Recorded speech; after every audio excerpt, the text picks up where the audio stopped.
Hey, deserving listeners, this is chapter 5 in my attachment theory deep dive.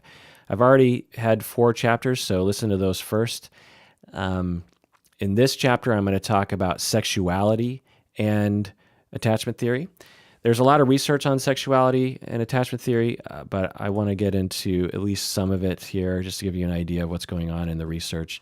There's a lot of research on couples, on intimate partner violence and sexuality and attachment, on different attachment styles and how they approach sexuality.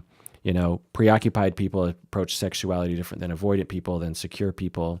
Faking orgasm has been looked into in terms of attachment style. Infidelity, you know, how does infidelity, you know, when people are cheating on their partners, what does that have to do with attachment theory? And I think attachment theory is the explainer of all that stuff. What about pornography? How is that related? Are some people using more pornography or less pornography depending on their attachment style?